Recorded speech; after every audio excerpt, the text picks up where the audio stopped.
Hampir semua pemerintah di dunia sekarang lagi balapan buat jadi serba digital. Dan Indonesia tentu aja nggak mau ketinggalan. Nah, kali ini kita bakal coba bedah satu dokumen kunci yang jadi fondasi dari semua transformasi digital di pemerintahan kita. Pasti kita semua pernah ngerasain ini kan? Rasa frustrasi ngurus birokrasi yang, ribet dan makan waktu banget.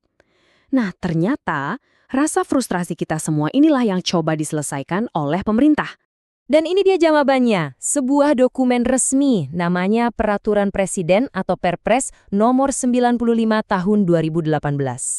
Ini bukan cuma aturan biasa loh, ini tuh semacam cetak biru yang super ambisius buat mendigitalkan seluruh sistem pemerintahan. Oke, kita langsung selam lebih dalam yuk. Oke, jadi dalam beberapa menit ke depan kita bakal bahas 5 bagian penting. Kita mulai dari tujuannya, terus kita kenalan sama konsep intinya yang namanya SPBE, kita lihat visi jangka panjangnya, kita intip cetak biru teknisnya, dan yang terakhir kita bakal paham kenapa semua ini penting banget buat kita. Baik, yang pertama dulu, sebenarnya apa sih tujuan besar di balik peraturan ini? Pemerintah itu maunya apa? Kalau kita baca langsung di dokumennya, tujuan-tujuannya ini jelas banget dan cita-citanya tinggi. Jadi ini bukan sekedar soal ganti sistem jadi digital aja. Intinya adalah membangun pemerintahan yang bersih, efektif, transparan, dan bisa dipertanggungjawabkan. Dan ujung-ujungnya tentu aja buat kita semua, yaitu layanan publik yang lebih bagus dan bisa kita andalkan. Nah, sekarang kita masuk ke jantung dari semua peraturan ini. Ada satu singkatan yang bakal sering banget kita dengar, yaitu SPBE. Jadi, apa sih SPBE itu? Menurut pasal 1 di peraturannya, definisi resminya itu penyelenggaraan pemerintahan yang memanfaatkan teknologi informasi dan komunikasi untuk memberikan layanan kepada pengguna. Kedengerannya agak teknis ya. Gampangnya gini deh, anggap aja ini tuh e-government-nya Indonesia. Biar lebih kebayang, coba deh bayangin SPBE ini kayak sistem saraf atau tulang punggung digital negara. Fungsinya itu buat nyambungin semua kementerian, lembaga, sampai pemerintah daerah. Biar semuanya bisa ngobrol dan kerja bareng secara digital. Jadi nggak ada lagi tuh yang kerja sendiri-sendiri di kotaknya masing-masing. Nah, kalau rencananya sebesar ini, pasti butuh visi jangka panjang kan? Disinilah rencana induk masuk. Rencana induk ini bisa kita bilang kayak kompasnya lah. Jadi, ini adalah penunjuk arah buat semua usaha transformasi digital pemerintah. Di dalamnya ada visi, misi, dan strategi besar yang jadi panduan buat semua program digital ke depannya. Dan ini bukan proyek iseng-iseng loh. Pasal 1 bilang kalau rencana induk nasional ini dibikin buat jangka waktu 20 tahun. Ini jadi sinyal kalau pemerintah benar-benar berkomitmen buat perubahan fundamental jangka panjang.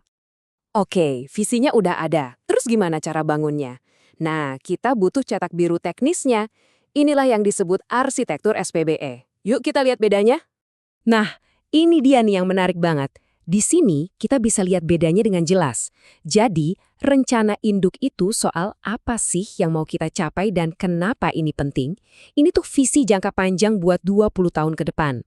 Kalau arsitektur, ini lebih ke gimana caranya kita sampai ke sana. Ini tuh cetak biru teknisnya yang lebih fleksibel dan dievaluasi setiap 5 tahun. Biar gampang, kita pakai analogi ini deh. Bayangin, rencana induk itu kayak rencana tata kota besar. Nah, arsitektur itu kayak standar atau aturan bangunannya yang wajib diikuti semua pengembang. Tujuannya, biar setiap bangunan digital, entah itu aplikasi atau layanan, bisa nyambung dan kerja bareng tanpa masalah. Dan seperti yang disebut di pasal 8, arsitektur teknis ini dirancang buat siklus 5 tahunan. Ini sengaja dibuat begini biar lebih lincah dan bisa ngikutin perkembangan teknologi yang super cepat.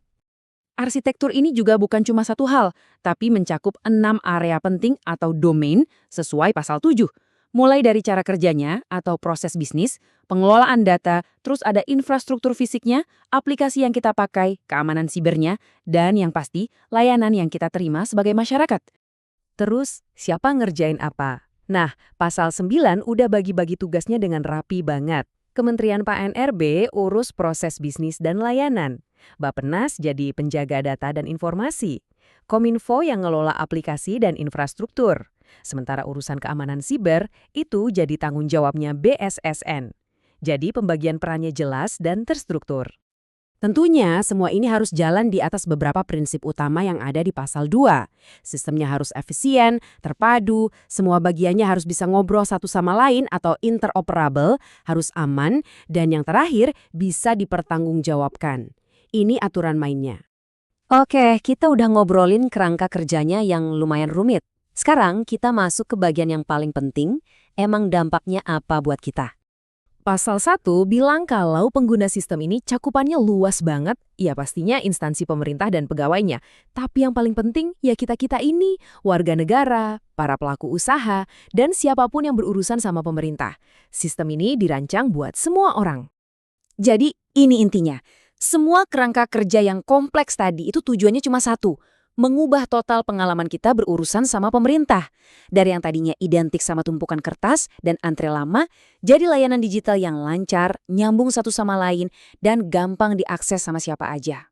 Prepres ini memang sudah meletakkan fondasi yang sangat kuat dan detail, tapi tantangan terbesarnya tentu ada di implementasinya. Jadi pertanyaannya sekarang, apakah cetak biru yang sangat ambisius ini bisa benar-benar terwujud dan membangun sebuah bangsa yang sepenuhnya digital? Hanya waktu yang bisa menjawabnya.